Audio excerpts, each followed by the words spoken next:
Ja nii nagu Tiina mainis, siis minu tänane ettekanne on niisugune sõltuvusest üldisemalt, aga uimastisõltuvusest, et nagu teada, sõltuvus võib olla söögist, hasartmängudest, seksist, millest iganes, aga täna siis pigem alkohol ja narkootikumid. Ja oma ettekannet ma alustangi kriteeriumitega, mis on siis WHO ja RHK 10 põhinevad ja mille alusel siis diagnoositakse uimastisõltuvust. See on tungiv soov sõltuvusainet tarvitada, siis raskused selle tarvitamise kontrollimisega, aine jätkuv tarvitamine, isegi kui meil on kahjulikud tagajärjed ja probleemid seoses sellega, siis me peame seda sõltuvusaine tarvitamist muudest oma tegevustest ja kohustustest väärtuslikumaks, siis meil on suurenenud taluvus vastava aine suhtes ja ka füüsilised võõrutusnähud mõnikord.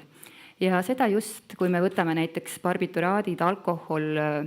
opiaadid, siis tõesti nendel ainetel on selline tendents, et kui neid regulaarselt tarvitada, siis tekib selline vastupandumatu füüsiline tung, tähendab ebameeldiv olek, kui me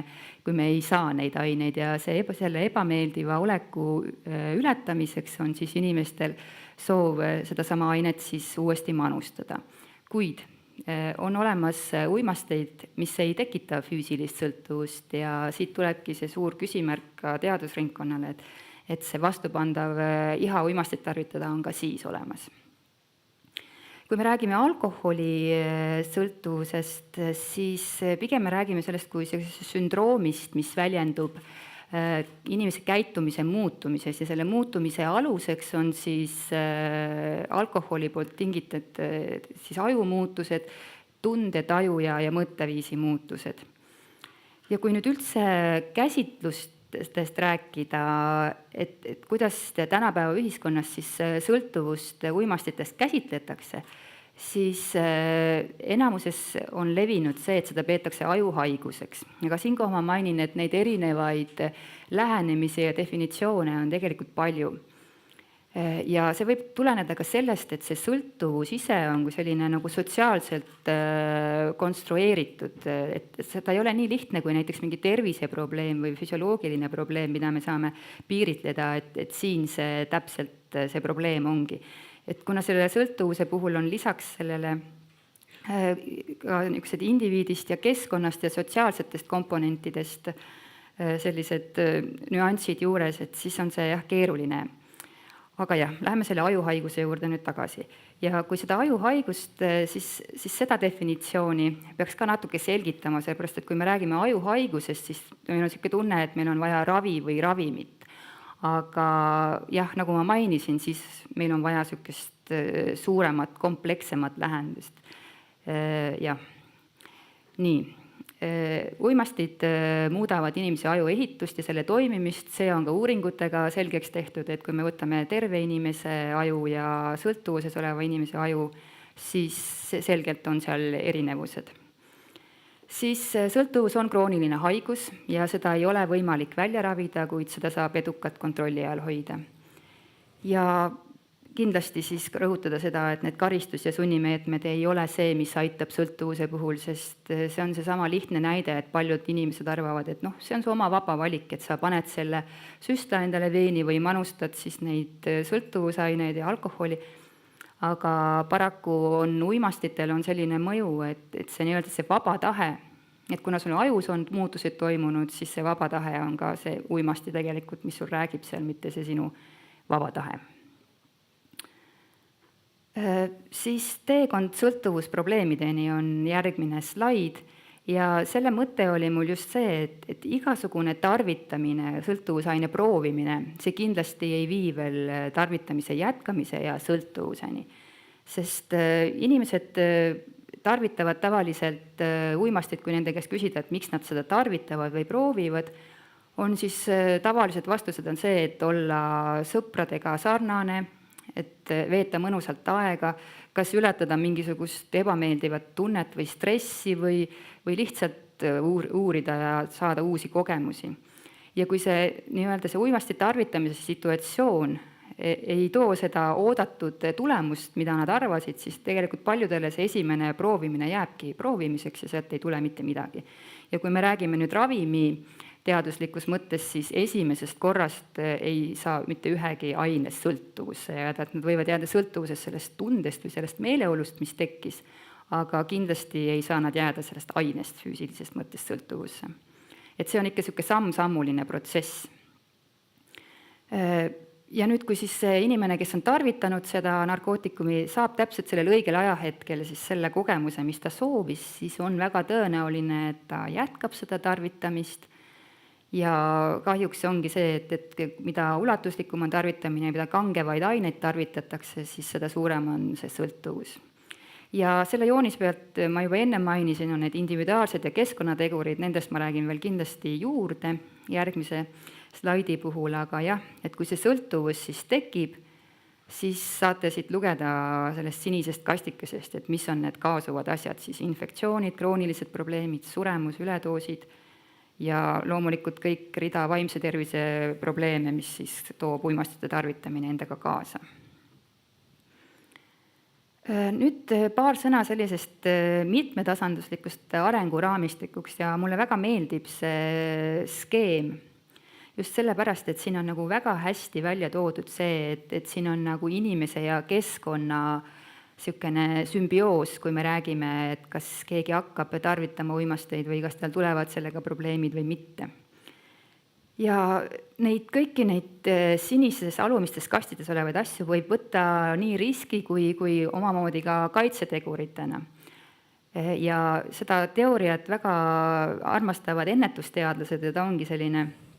keskne lähenemine seal, et põhimõte ennetusele on tegelikult see, et me juba enne, kui on tekkinud meil mingisugused riskikäitumised, et me suudaks elimineerida need nii-öelda riskitegurid selleks, et ennetus peakski olema õigeaegselt nagu suunatud sellele. Aga muidugi, kui ennetada ei ole võimalik, siis kõik ei ole kadunud, et loomulikult, kui on ka juba probleemid, siis me saame tegeleda nende samade riskiteguritega, pakkudes neile siis kaitsetegureid. Ja nüüd lihtsalt läbi käies need riskitegurid, siin ongi, siis on meil makrotasandi keskkonnad, mikrotasandi keskkonnad ja individuaalsed omadused. Kui me võtame nüüd sõltuvuse makrotasandi keskkonnast lähtudes, siis siin on sissetulek ja ressurss. Kui me oleme tõesti vaesest kodust, meil pole isegi kodutus ja meil on väga kehv juurdepääs tervishoiuteenustele, siis see on kindlasti sõltuvuste ja uimasti tarvitamise puhul ohuteguriteks. Siis sotsiaalne keskkond, siin on antisotsiaalsed normid, sotsiaalse sidususe puudumine, näiteks konfliktid, sõda, muud laadi ebavõrdsused, mis on. Et need on mõjutajad ja füüsiline keskkond on siis samamoodi, kui me oleme mingis väga mahajäänud piirkonnas, meil on lagunenud majad, meil on juurdepääs uimastitele ja kusjuures selle füüsilise keskkonna alla käib ka meedia. Siis võtame lähemal inimesel on nüüd mikrotasandi keskkond, siin on perekonna mõju, haridusasutuse mõju, eakaaslaste mõju. Kui me tõesti me oleme perekonnast, kus meil see vanemlik hoolitsus ja järelevalve meie tegevuse üle ei ole just kiita või haridusasutus, kus meil on, lapsel ei ole koolis hea olla, et see alusharidus ei ole kvaliteetne, tal ei ole mingit vaba aja tegevusi, trennides ei ole ta hõivatud nagu tegevusega. Ja eakaaslaste mõju samamoodi, kui meil on antisotsiaalsed eakaaslased, siis need on kindlasti ohutegurid. Ja individuaalsed omadused, siin ei olegi väga palju võib-olla täpsustada, et on geneetilised eelsoodumus, see nii lihtsalt on, siis vaimse tervise ja isiksuse omadused, kui me oleme niisugune elamusi otsiv, agressiivse ja sellise nii-öelda impulsiivse ja loomuga ja meil on ka võib-olla vaimse tervise häired, siis on see ohuteguriks, siis neuroloogiline areng, kognitiivne mahajäämus, igasugused muud arengus, mahajäämused kõnearengus ja stressile reageerimine, et kui me ei oska oma tunnetega tegelikult toime tulla ja me ei oska leida tervislikku abi oma probleemidele. Et selle tulemuseks võibki siis olla kokku kõik nende tasanditel akadeemiline ebaedu, kehvad sotsiaalsed oskused, kehv enesejuhtimine ja see on väga tihedalt seotud uimastite tarvitamisega ja sellega seotud probleemidega. Nii, järgmise slaidi peal on mul põgusalt need kaitse- ja riskitegurid, ma juba nendest tegelikult nüüd rääkisin, aga mis siinkohal ma tahaksin veel toonitada, et kui me räägime uimastite tarvitamisest, siis kindlasti see kontekstuaalne ümbrus, mis meil on, seadused ja kättesaadavus ja need kindlasti mängivad olulist rolli, aga uuringutega on kindlaks tehtud, et kõige olulisem on siiski sõltuvuse puhul need individuaalsed tegurid, just füsioloogilised, neuroloogilised ja siis kognitiivsed oskused. Nii, ja enne kui ma annan sõna üle, siis sellest teoreetilisest lähenemisest ma mõtlesin lõpetuseks siia tuua 2 lugu päris tegelikest inimestest. Ma ei hakka neid lugusid ette lugema, aga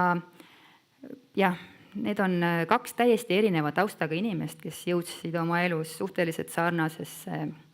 staadiumisse, et siis korduvad raviepisoodid siis, millest hakkab kindlasti ka täpsemalt teoreetiliselt rääkima järgnevad kõnelejad, aga jah, võtame kõigepealt Igori loo siis, et kui ta oli 14-aastane, siis ta alustas narkootikumide tarvitamist ja temal oli tegelikult olemas toetav pere, ta oli koolis edukas, tal läks seal hästi ja ta oli ka edukas sportlane, kuid siiski sellest nii-öelda sõpradega alustatud siis narkootikumide tarvitamisest kujunes siis järk-järgult välja heroiinisõltuvus. Ja kuigi ta püüdis korduvalt oma elus muuta seda sõltuvuskäitumist, ta läks ära sellest piirkonnast, kus ta elas, ta tuli Tallinna, tal oli tüdruksõber, tal oli töö, sissetulek, korralik auto, kõik, mis ta nii-öelda mehena tähtsaks endale sel hetkel pidas, aga ikka leidis ta üles narkootikumid. Me ei saa öelda vastupidi, et narkootikumid leidsid tema üles, et ta leidis ise nad üles. Ja teda ei morjendanud ka see, et erinevates kohtades olid tal sõbrad, kes surid, mõni üksik, kes pöördus ravile, et enamus ta sõpradest on nagu surnud tänaseks päevaks. Ja siin saate te seda lugeda veel. Ja ta on korduvalt oma elus olnud erinevates raviasutustes ja mingisuguseks perioodiks suudab ta alati jääda kaineks, aga neid lõppe ja lõppe on olnud palju. Teiseks looks on Käti lugu ja see on täiesti teistsugune lugu just sellepärast, et seal algas see nii, et ei olnud seda peretuge ja see tütarlaps sattus Kaagvere kooli. Ja kui ta sealt Kaagvere koolist siis tuli tagasi, siis oma selle 17-aastase inimese mõistusega ei olnud tal väga palju valikuid, vaid ta läks elama kokku uimastisõltlasega, kes siis tarvitas heroiini ja põhimõtteliselt koheselt pärast sealt koolist lahkumist sai temast samamoodi narkomaan. Ja ta on olnud oma elust 21 aastat sõltlane ja sellest vist 13 aastat on ta istunud vanglas.